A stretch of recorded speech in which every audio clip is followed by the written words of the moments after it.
You're listening to the myPET podcast, the show for pet lovers of Australia and around the world. Hi, you're listening to the myPET podcast. I'm Aria from Vet and Pet Direct, and I'm joined by our resident vet and collector of dogs after storms, Dr. Glenn. Hello. Yes, I've got to love storm season. Yes. Yeah, I think 21 in a day in my little practice is our record. You don't even have that many. No, didn't have that many cage space. No. A lot of them went home quickly because they had microchips and stuff. Yes. Which is good. So we will say, get your puppy microchipped if they're not already, and if your microchip details aren't up to date, make that happen. It's very unhelpful if they're not up to date. Yes. But it's very helpful if they are. Absolutely. Makes life better for everybody. Yep. Everybody gets home and happy. Yep. But hopefully we can help you so your dog isn't running around getting potentially run over in storms. Yes. That's what we're here to do. Yep. So, storm phobias. Other than the obvious reason that they're kind of scary, like I feel like I should have like organ music and like a torch and maybe like be dressed like Dracula. Yeah.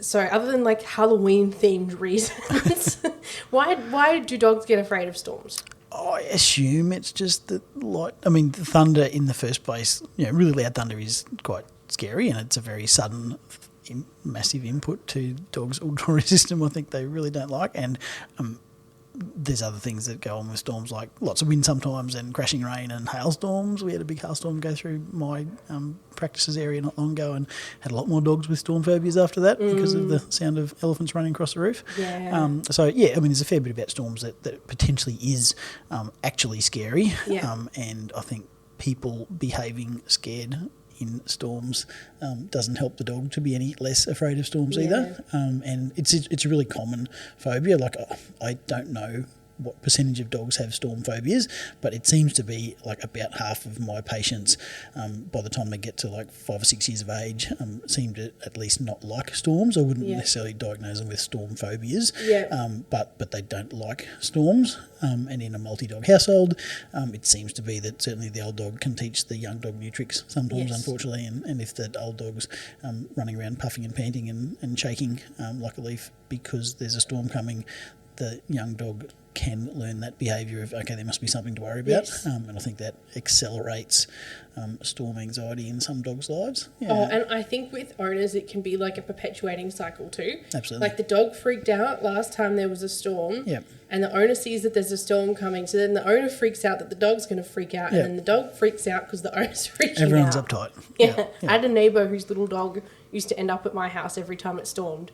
And she was like that. She would worry because she was worried that the dog was going to worry. Yeah, absolutely. She was aware of it, but it just happens, it's part of human nature. Yeah, it's certainly not having a calming effect, no. No. And dogs are really, like you said, they're very sensitive. Like, their hearing's insanely good, right? Yep. How good is it? All their senses are really good. Yeah. I mean, they can hear thunder of the rolling storm are probably a couple of 100 kilometres further away than what we can hear it, probably. Wow. But, they definitely become in tune with the different environmental conditions that are happening as far as drop in barometric pressure. If the weather is going to have a storm at 6 o'clock tonight, some dogs will clue into that at 7 o'clock in the morning and start pacing the yard and puffing and panting and shaking and doing all the anxiety symptoms when there isn't a storm anywhere in Australia. Yeah. If you look at the lightning tracker, like there's no storms, but the atmospheric conditions are primed for a storm, the dogs will start worrying about it. Yeah. Anticipation of something terrible happening. The barometric pressure, in case anyone doesn't know, is when you see the weather guy on the news and he has the L and the H, that's what that is in the circles. Yeah. So the storms come in low pressure systems generally, so the dogs can pick up on that. And then cold fronts coming through and all that sort of thing, they know what's going on. They're little meteorologists. Yeah. And they also have a very good sense of smell. Yes. So they can smell the rain coming. Yeah. That is called petrichor, that smell. Did you know that? I did not. There you go. It's called petrichor. It's a combination of plant hormones and bacteria And also when lightning strikes, it like splits nitrogen and oxygen molecules. Ionises it and all that sort of thing. Yeah. So they can smell all that. Yeah. So they know what's happening. Yes. Yeah. So, yes, they're good little meteorologists unless they get anxious. Yes. So what does an anxious dog in a storm look like? Everywhere from just not being able to settle quite as easily as what they normally do, through to escalating behaviours of certainly shaking and muscle tremors, panting anxiously, not being able to settle, through to walking around and pacing around the house, trotting around the house, running around the house.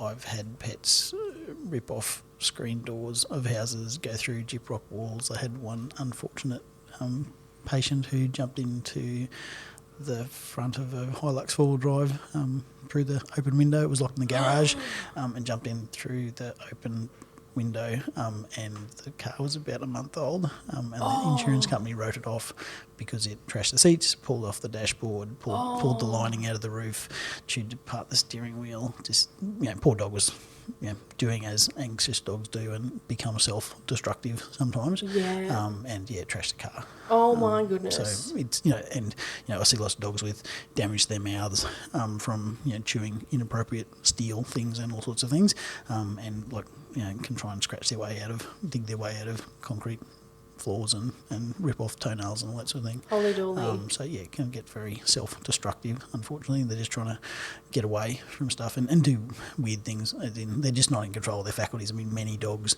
go missing in storms, like they just run away from the situation.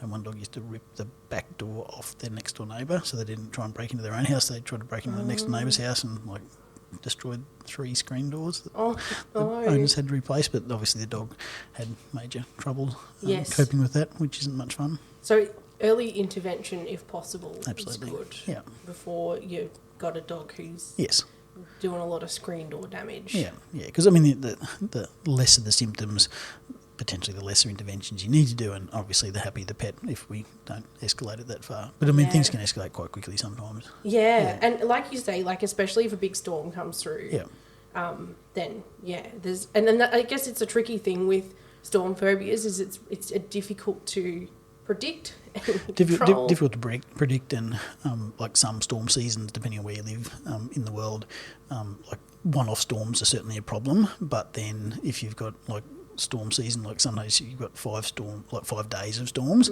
and the reaction that the pet has is significantly worse on day 4 and 5 than it was on day 1 for the same stimuli sort of thing. The storm can be a considerable distance away, but the pet, their anxiety levels have just escalated in that short time frame to a large extent, which makes it a problem. Yes.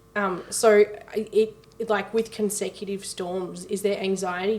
Do you think it just builds with each one? I think the triggers just build up basically, and they haven't fully recovered sometimes from the previous episode, and chemically what's going on in their brain if they used up all the particular neurotransmitters available to try and settle them down, and just got into this spiralling pathway of increased anxiety. So what are the early signs to look out for? Really it's just that not being able to relax. Most pets are just happy, chilling most of the time. Yes, they run around and exercise, but they're happy just chilling for most of the time. But if they can't settle, that early puffing, open mouth breathing, just being worried basically, and that's the way it presents initially, and that's what anxiety is. Worry to an escalating more self-destructive level sort of thing. But those early symptoms of certainly being reactive straight after a loud noise obviously, but it's just that being hypervigilant, less able to relax, being more on edge, and it seems to take less to trigger them into that something's happening, something's there to be afraid of style behaviours. We do have another podcast about dog anxiety and cover all different types. So check that out if you think there's more than just the storm stuff going on. There's some more information on that episode. So what can people do about storm phobia in their dogs? What sort of treatment and controls are there? So lots of different options, and to some extent how many of them you need to implement depends on the severity of the problem that's already there. Definitely I would strongly recommend at the first sign of any anxiety style expressions to storms. The earlier you intervene, the less you need to do and the more effective that those interventions are. So, I mean, it could be as simple as if your pet has got very mild symptoms, and you probably should still do it as part of the treatment protocol for dogs with severe storm anxiety. I mean, just starting with controlling their environment. I mean, if they've already got an opinion about something, you don't want to flood them with that stimulus. So if there's, if it's the middle of a thunderstorm, you don't want to just lock them outside and leave them to their own devices and think they're going to get over it. I mean, bring them into a controlled, safe environment, and if they're an inside pet already, that is probably going to be their crate or their den, their hangout area, and you can make that more den-like with blankets over their crate or that area to deaden the sound, because I mean sound's part of it, but it's not the whole situation. Because they know all the other stuff going on. And I mean, and it's not just sound. I mean, look, if lightning strikes close enough, I mean, air moves and the ground shakes and the house rattles and everything else. So I mean, you can't deaden that sound completely, but deadening that sound can help. Some people talk about in long-eared dogs actually like stuffing stuff in their ears, and you can get little ear wraps that keep their ears down, and that's more likely to be successful in those sort of dogs. But again, I mean, you can sort of feel storms, not just hear them. So I mean, anything like that can help. So, I mean, all those things help, but really controlling their environment, and I mean, some background noise that's pleasant to them can help. I mean, heavy metal music might drown out storms, but maybe it's not the most calming music. But unless your dog's into that, unless you're into that. But some background noise might be able to help to deaden things. But again, like if there's a lightning strike 100 metres away, no amount of background noise is going to help with that, but it's all little things that can build up to help, and then further control their environment. And part of the treatment side of things, I mean, there are dog appeasing pheromones that can help to make them feel happier with their environment. So there's products like Adaptil, which is either a collar or a spray or a little diffuser that you plug into a power point, that you can have that pheromone around the pet, that subconsciously they are less anxious and feel happier in their environment. So again, for me, it depends on how bad it is in the first place. If you've got a pet if you score it out of 100, 100 is the worst, most anxious dog for storms you can have. The Hilux kind of dog. Yeah, the Hilux on it. If your pet's a 80 or a 90, well, maybe the pheromones might help, 10%. Yeah. If your pet's only just starting to react to storms, and you've clued in early because you've had a pet that's had these troubles before, or you've just listened to a podcast or something that has made you aware of the early symptoms, well, if you do a pheromone collar and your pet's only at 15% anxiety level, well, the pheromones still can do the 10% sort of thing. So it might be only the pheromones plus behavioural modification, as in control the environment, and that might be enough to help. You can certainly train and counter condition pets to like storms more potentially, particularly early on, by having a storm party, make it a happy thing. Like, I get lots of my favourite foods, I get to play fun games when storms are on. I have got patients whose owners take them outside and play fetchy games and that sort of thing when storms are coming. Obviously be mindful of the lightning risk if that's the case. I am a massive weather nerd. I'm studying environmental science, so knowing what's happening with the weather and the climate is part of that. But when it's I love to watch it, and so I will, and I've done this for a long time. I'll be outside looking at the clouds, and I'll have like all the different radars up. But because I'm outside, my dog will be like, "Oh, cool, it's fetch time." So I've never had a dog that's storm phobic because of that. However, I should probably go inside more often. Yes, don't wait until the close by lightning strike sends you inside. It is best to go inside before that. Yes. But trying to make the storm a happier thing, because if your pet is developing opinions that storms aren't a good thing, the more things you can do, I mean, mostly through food-based rewards, but I mean, toys and fetching and that sort of thing, if you've got those sort of games and behaviour that your dogs can do, if you're doing any nose work, certainly like just making them concentrate on, sniffing out nose work and and if they're already trained in that and know what that's all about, I mean, that can certainly help. And it just takes their mind off it too, absolutely, I guess. yeah. They're not thinking about, and you're not thinking about it too. That's right. And again, it's not that on its own isn't going to control an 80 or 90% dog, but if you've got a 15, 20% dog or a 30% dog, it can all help. And the people who, the 80 or 90% dogs, that sounds like a dog that, a dog and owner pair that really need some help from their vet and from a trainer anyway. Absolutely, yeah. And all those things are still probably going to be beneficial. Yes. But, if your dog's not responding to verbal stimuli or is ignoring you completely and they're just in a manic state, I mean, there's no point trying to train them to do anything. And I mean, some dogs, if they're that worked up, you can have the tastiest treat reward in front of them and they're not going to eat it anyway. Yeah. Like they're worried about their life. Yeah. So it, all those things can help, and starting those things earlier and being part of the integrated interventions, all those things help. Yeah. But there's definitely ways you can counter condition them to be less afraid of the things they're afraid of by making good things happen while those things are happening. Yeah. Definitely. Yeah. There's never any place for punishment in dog training in general, but certainly making them feel worse about storms by telling them to shut up or completely ignoring them or tossing them outside, I mean, that's not going to it's just going to make it worse. Make their anxiety levels any less, that's for sure. One of the customer service vet nurses at Vet and Pet has a dog, a Doberman, who is quite storm phobic, and anytime it's going to storm, she races home to put the dog in the house. To get some things sorted for her so that she doesn't run away and freak out and be outside. So,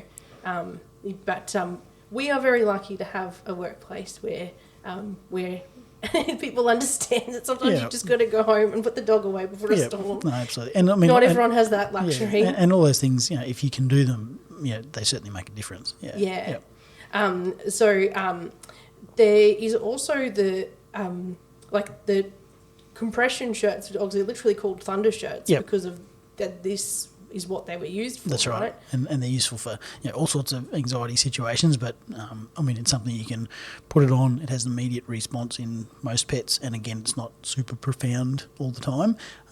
I normally say about 70% of patients I see significant improvement from the Thundershirt, so it's definitely something you can put on. The good part of it is, they're lightweight. You can put them on even if it's in a summer situation, like they're not designed to try and keep them warm.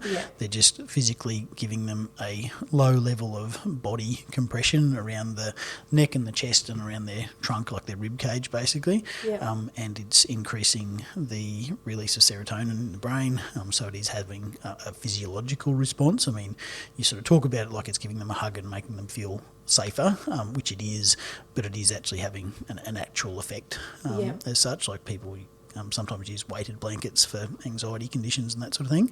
And it's a similar principle, like just that compression. It does have a physiological response, and you can put it on in the morning on a storm day when you're not there. So it's one of the things that you can do, passively by not being there.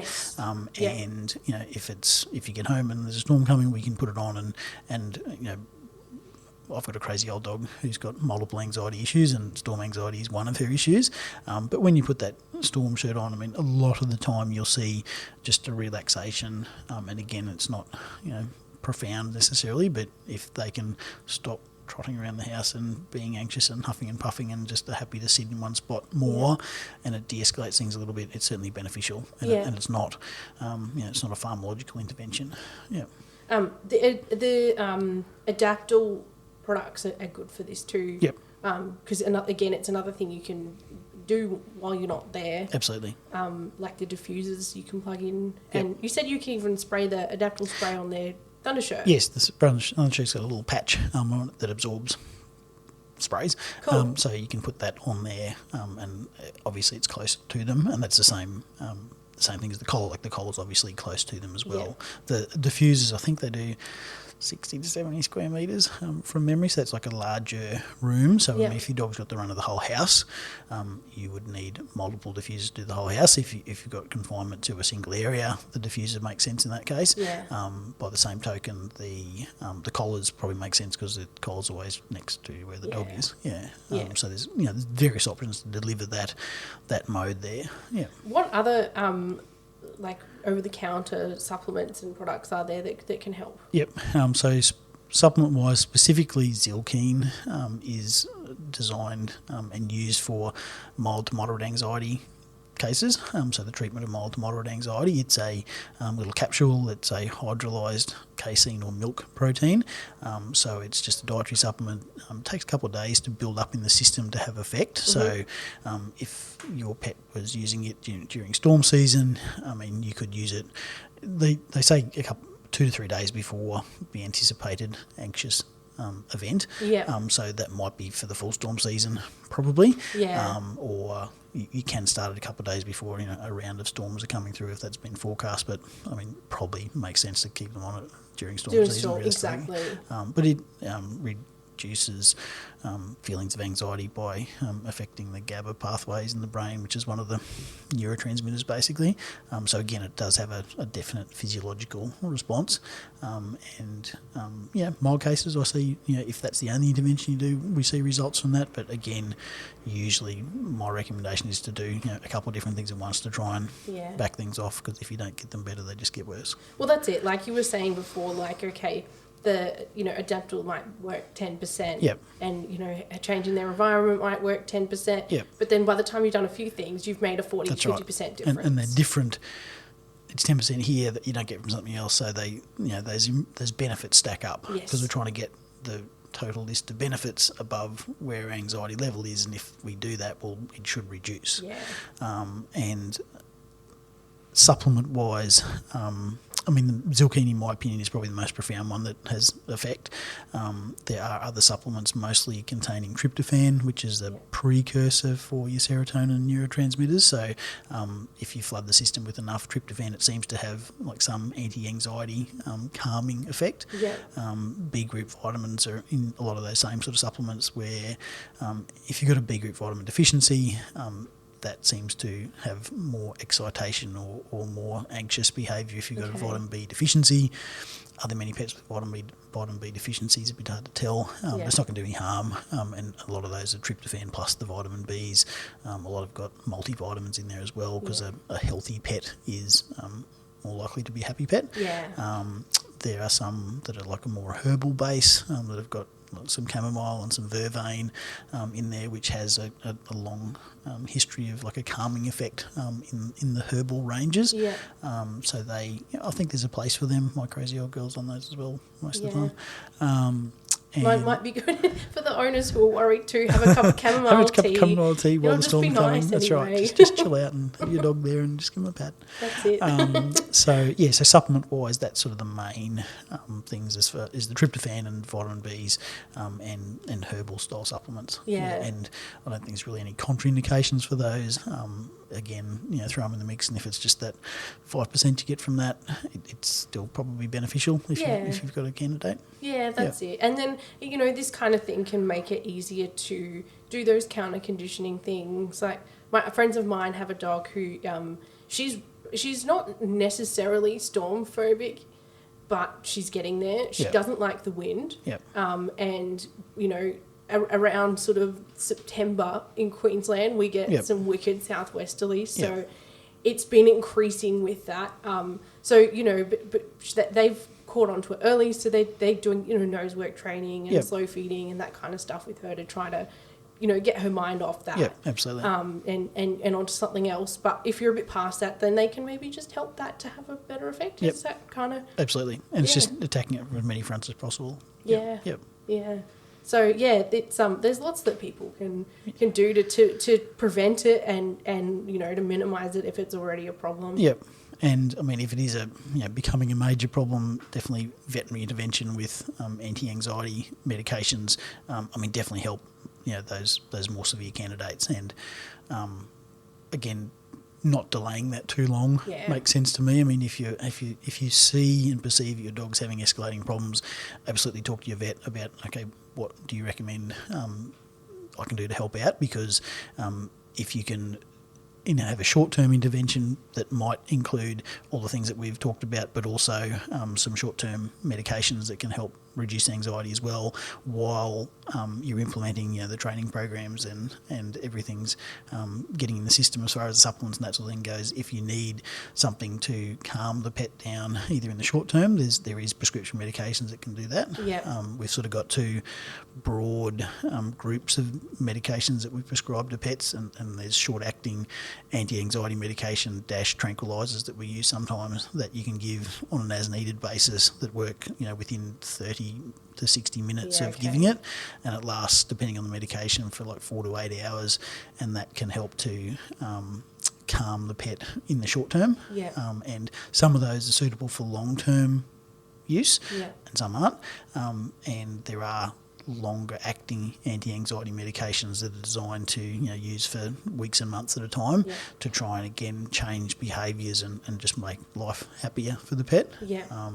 Most of those you've got to be on them for a while, like up to a week, for them to start to work, but a lot of the long-acting anti-anxiety meds, like it might be 4 to 6 weeks before you see a significant response to them, but they're there for the long haul, and if you can modify behaviours and everything else is working well, hopefully over time, on discussion with your vet, you can start to taper off the longer acting prescription medications, at least as a trial, to see is how are we going without those medications. Obviously, in consultation with your vet, some of those medications you need to taper off. You can't just stop cold turkey. The Zilkine, you can stop cold turkey. The short-acting, usually benzodiazepines or trazodones that we use, for a 4 to 8 hour interval, you can just stop those and there's no ill effects. The longer term anti-anxiety medications, you definitely need to reduce your dosing over weeks to months if they've been on it for a couple of months, to not have a rebound neurological problem where you bugger up their neurotransmitter pathways and it gets pretty messy. So obviously prescription medications are from your vet, and you would be given individual advice on the use of those, including stopping using them as well. Definitely. But they can be definitely significantly effective in controlling these more severe cases, and certainly a lot of the time, by the time the vets see the patient, you've got multiple self-trauma and ripping toenails off and being destructive and all that sort of thing. Potentially veterinary intervention earlier would have been beneficial as well. This is the kind of thing that people can mention, in your yearly checkup for a vaccination and stuff as well. Like I say that quite a lot to customers, because we're seeing, we're talking to people when they're not going into a clinic, and it's just something that, it's like, that's something that's worth mentioning to the vet. You're there anyway. It's, that's a good time to go through all that kind of thing. And even if you, as an owner, don't perceive it as a problem, it could be a problem, and early intervention is always best. That's it. So is there anything else with the storm phobia that you want to cover? I think that's a fairly comprehensive rundown. I mean, really, it's if you see signs early, there are stuff you can do to intervene, and if you've got a problem already, doing one thing is probably not very likely to be successful. So it's usually a multimodal approach, both through attempting behavioural modification and making storms a happier thing for your pet, but also using multiple interventions like Thundershirts plus a supplement, plus or minus vet intervention, depending on how bad things are. And persistence. And persistence as well, because it's, and the stimulus isn't always the same. So, I mean, storms have got different intensities, and, what happened yesterday is still feeding into the system. So, there's lots of variables there, because every situation isn't the same. But it's not going to get better. They usually get worse. I mean, there's not many 2-year-old dogs afraid of storms. There's lots of 5, 6 and 7-year-old dogs that are afraid of storms. But at some stage, that 2-year-old wasn't afraid of storms, and now the 7-year-old can't handle them at all. Intervening somewhere in between there is going to be the most likely to be successful. Well, everybody stay safe this storm season and in the future. Hopefully this has helped to prepare you and your dog or dogs for the storm season and managing any anxiety that they have around that. And hopefully we won't have anything progressing to the point where brand new cars get damaged and dogs get hopefully hurt. Hopefully I don't see your little one on its own at the clinic after running around the neighbourhood. Yes, that's it. We sell a lot of these products on the website, not the prescription medication, but that you need to go and that needs to be given under your vet's supervision. So we have all the supplements, we've got Thundershirts, we've got lots of enrichment, we've got treats for your storm parties. So there's lots of different things that can help out there. So check that out. Check out our help centre. There's some useful information there. We also sell pet tags that we engrave, which could be handy. Yes. In the meantime, we have crates. There's lots of things that you can use to help with that. So check that all out. And this is all just general advice. So for advice specific to you and your dog, have a chat to your vet. And thanks for watching and listening. Take care, guys. Thanks.